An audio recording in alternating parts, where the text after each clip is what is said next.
வேலுண்டு வினை இல்லை, மயிலுண்டு பயம் இல்லை, குகனுண்டு குறையில்லை மனமே, கந்தனுண்டு கவலை இல்லை மனமே.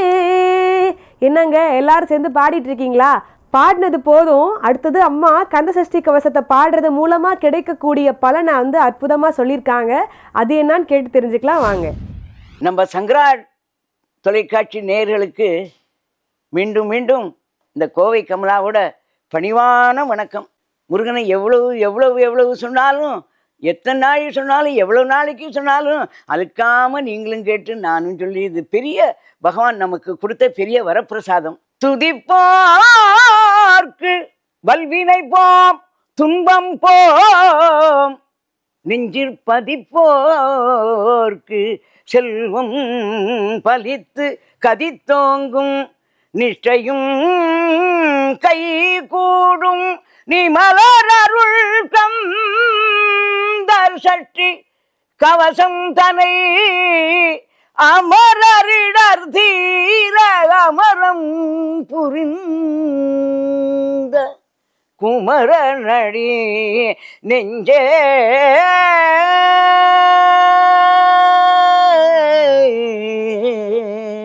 குறி.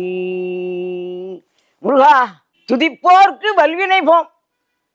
அது சொல்லவே வேண்டாம். துதிச்சா வல்வினை போகத்தானே செய்யும். அதுக்காக துதிக்கல, நம்ம துதிக்கும் போது அது தன்னாலேயே போயிடுறது. கந்த சஷ்டி கவசம் எல்லா ஊருக்கும் கவசம் உண்டு. ஆனால் இது கந்த சஷ்டி கவசம் சூரனை சம்ஹாரம் செய்த அந்த திருச்செந்தூருக்காக ஏற்பட்டது. அந்த பாலன் தேவராயன் இருக்காரே, அவர் கந்த சஷ்டி திருச்செந்தூர்லேயே உட்காந்து இந்த கந்த சஷ்டி கவசத்தை பாராயணம் பண்ணினார். அதில் ஒன்னொன்று கந்த சஷ்டி கவசத்தை பற்றி எல்லாருக்கும் தெரியும்.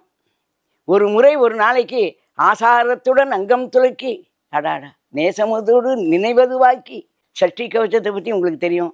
ஒவ்வொரு ஊர்லேயும் ஒவ்வொரு இது. பிள்ளை வரம் வேண்டி நம்ம கந்த சஷ்டி விரதம் இருக்கிறது உண்டு. அதே மாதிரி இந்த கந்த சஷ்டி கவசத்தில் உடம்புல இருக்கிற அவயவயம் எல்லாத்துக்கும் ஒரு நிவர்த்தியை கொடுத்துருக்கார் இந்த கந்த சஷ்டி கவசம். ஒவ்வொன்றிக்கும் தலையிலேருந்து ஆரம்பித்து எல்லா உடம்புல இருக்கிற எல்லா பாகத்துக்கும் இந்த சஷ்டி கவசத்தை அங்கே உட்காந்து பாராயணம் பண்ணியிருக்கார். இந்த கந்த சஷ்டி கவசத்தை பற்றி நான் சொல்ல வேண்டாம், எல்லாரும் அனுபவிச்சிருப்பேன், எல்லாருக்கும் தெரியும். அதனால் இந்த சஷ்டி கவசத்தை பற்றி நான் சொல்கிறதுக்கு ரொம்ப ரொம்ப கொடுத்து வச்சுருக்கேன். எல்லாம் வேல் தான் காத்திருக்கு.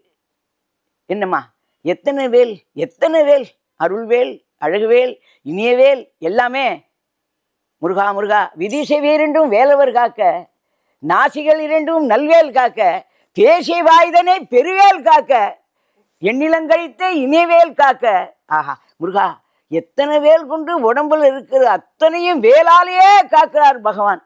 இது ஒவ்வொரு நாளைக்கு 2 தடவை இந்த கந்த சஷ்டி கவசத்தை சொல்லிட்டா சத்தியம் எந்த ஒரு பிணியும், எந்த ஒரு நோயும், எந்த ஒரு கவலையுமே அது இல்லைப்பா. நீங்கள் வேணாப்பா, என் வாழ்க்கை அனுபவத்தில் சொல்லியிருக்கேன்ப்பா. என்னோட வாழ்க்கை நிலை எத்தனையோ பேர் வாழ்க்கையில் சாமானியமே இல்லை. கந்த சஷ்டி கவசம் சொல்லிட்டா ஆஹா ஓகோன்னு ஒரே சந்தோஷம், துள்ளி குதிக்க வேண்டியதுதான். ஏன்னா அவ்வளோ சந்தோஷத்தை கொடுத்துருவார் இந்த கந்த சஷ்டி கவசம். எல்லாரும் கேட்குறவ எல்லாருக்கும் நீங்கள் சொல்கிறது உண்மைதான், நாங்கள் அனுபவிச்சிருக்கோம், நீங்கள் எப்படி தான் இதை கரெக்டாக சொல்கிறேன்னு தெரியல. முருகனோட கந்த சஷ்டி கவசம் அவ்வளவு பெருசு, அவ்வளவு உயர்வு. அதுக்கு மேலே மேலே அதுக்கு மேலே அதுக்கு மேலே அதுக்கு மேலே அதுக்கும் மேலே அப்பேற்பட்ட கந்த சஷ்டி கவசத்தை எப்போதும் எல்லாரும் சொல்லிட்டு வெளியில் கிளம்பி உள்ளே இருந்தாலும் வெளியில் போனாலும் சந்தோஷம், ஒரே சந்தோஷம். அந்த சந்தோஷத்தை உங்களால் தாங்கவே முடியாது. அப்பேற்பட்டது வேளாலேயே எல்லாத்தையும் காப்பாற்றுவார். எல்லாத்தையும் காப்பாற்று வேளாலேயே காப்பாற்றுறதுன்னா அது பெரிய விஷயம். நமக்காக தான் இந்த வேலையெல்லாம் வச்சாரா பகவான்கிறதே நமக்கே ஒரு பெரிய ஒரு ஆச்சரியமாக இருக்குது. அதனால் கந்த சஷ்டி கவசம் எத்தனை முறை இந்த காது விதி செவி இரண்டும் வேலவர் காக்கன்னு எல்லாத்தையும் இந்த காது நல்லத்தை கேட்குறமோனோ அதே மாதிரி இந்த கந்த சஷ்டி கவசத்தை கேட்டுட்டே இருக்கலாம். முருகா முருகா முருகா முருகா முருகா முருகா முருகா தாங்கலையப்பா. எனக்கு ஆனந்தம் சொல்லும்போதே ஆனந்தம்னா அதை கந்த சஷ்டி கவசத்தை படிச்சுட்டா அந்த ஆனந்தத்தை நான் எப்படி சொல்லுவேன்? அதுக்கு நிகரே கிடையாது. அதுக்கு நிகர் அதே தான். முருகா தேனெடுத்து திணை வளர்க்கும் சிறுகுறத்தி வள்ளியவள் சிந்தையில நின்ற மன்னவா, நீ நாடி வரும் பக்தர்களின் நாட்டமதை தனித்தருளும் ஞான குருநாதன் அல்லவா, நீ ஞான குருநாதன் அல்லவா.